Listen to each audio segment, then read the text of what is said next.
Dear friends, আসসালামু আলাইকুম। তো আপনারা এখানে যে জুকি রয়েস কাটার মেশিনটা দেখতে পাচ্ছেন, তো এই মেশিনের সমস্যাটা হচ্ছে আমাদের মেশিনটা কিন্তু রানিং ছিল। তো রানিং অবস্থায় হঠাৎ করে আমাদের যে ফিডব্যাকটা আছে, ফিডব্যাকটা কিন্তু খেলা বন্ধ হয়ে গেছে। দেখেন, আমি চাক্কাটা ঘোরাচ্ছি, তো চাক্কা ঘোরানোর সময় কিন্তু দেখেন আমাদের ফিডব্যাকটা জায়গায় খেলতেছে। তো আরও একটা জিনিস দেখেন, এখান থেকে যদি স্টিচ ঘন এবং পাতলা করতেছি, তাতেও কিন্তু আমাদের ফিডব্যাকের কোনো পরিবর্তন হচ্ছে না। তো আমাদের ফিডব্যাকটা জায়গায় খেলতেছে। তো এরপর আরও একটা জিনিস লক্ষ্য করেন, আমাদের যে টানটা আছে, এই টানটা কিন্তু মোটামুটি কাজ করতেছে। তো এর থেকে আরও একটু বেশি কাজ করার কথা। তো এখানে দেখা যাচ্ছে যে হালকা সামান্য একটু কাজ করতেছে।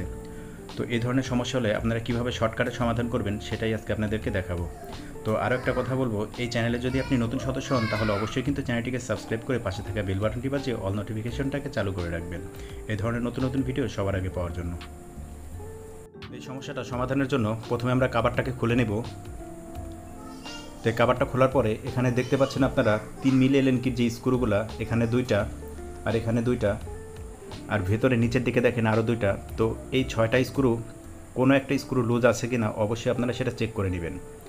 তো দেখেন ফিডব্যাকটা কিন্তু পুরোপুরি যাতায়াত করতেছে এই সাইড ওই সাইডে, দেখেন এখানে লক্ষ্য করেন ভালো করে। তো এখন চলুন আমরা এটার সমাধানটা করে নিই।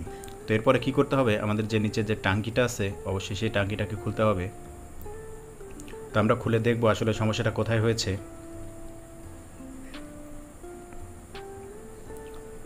তো এখানটা একটু লক্ষ্য করেন, আমাদের যে ফিডব্যাকের যে কানেক্টরটা আছে, তো কানেক্টরটা এখান থেকে কিন্তু খুলে চলে আসছে। তো উপরে আরও একটা বুশ দেখতে পাচ্ছেন, 3 মিলি লিঙ্কি দ্বারা বুশটা টাইট করা থাকে। তো এখান থেকে বুশটা, এই স্ক্রুটা লুজ হওয়ার কারণে আমাদের বুশটা ভেতরের দিকে চলে গেছে, আর আমাদের যে কানেক্টরটা আছে ফিডব্যাকের, এই কানেক্টরটা বের হয়ে চলে আসছে। তো এখন আমাদের এই বুশটাকে ধাক্কা দিয়ে বাইরের দিকে বের করতে হবে। তো দেখেন এখন আমি মোটামুটি হালকা একটু ঢোকাই নিচ্ছি। তো এরপরে কী করব, আমরা এই 3 মিলি এলএনকি স্ক্রুটাকে টাইট করব। তো এই স্ক্রুটা টাইট করার আগে অবশ্যই আমাকে এই বুশের যে গ্রুপ আছে এই গ্রুপটাকে চেক করে দেখতে হবে। তো এখন আমার অবশ্যই আমাদের যে এলএনকি স্ক্রুটা আছে এই এলএনকি স্ক্রুটাকে খুলতে হবে। তো খুলে তারপর আমরা বুশটা চেক করব যে গ্রুপটা কোথায় আছে। তো সেই গ্রুপে রেখে তারপর আমাদের এই এলএনকি স্ক্রুটাকে টাইট করতে হবে। আমরা যেটা দিয়ে স্টিচ ঘন পাতলা করি, তো এটা আমরা এখন খুলে নিচ্ছি। তো খুলে নিয়ে তারপর আমরা গ্রুপটাকে চেক করে তারপর স্ক্রুটা টাইট করে দিব।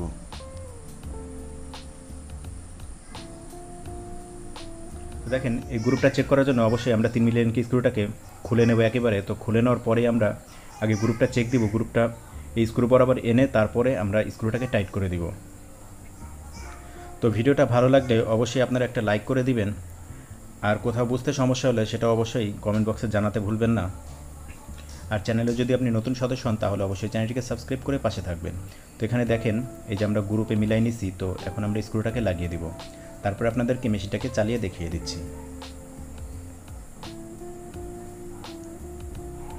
তো দেখেন আমাদের কমপ্লিট হয়ে গেছে। তো মূলত সমস্যা ছিল আমাদের বুশের যে গ্রুপটা আছে এই গ্রুপ থেকে ঘুরে গিয়েছিলো। তো ঘুরে যাওয়ার কারণেই আমাদের এই কানেক্টরটা বের হয়ে আসছে। তো সবাই ভালো থাকবেন, সুস্থ থাকবেন, দেখা হবে পরবর্তী ভিডিওতে। আল্লাহ হাফেজ।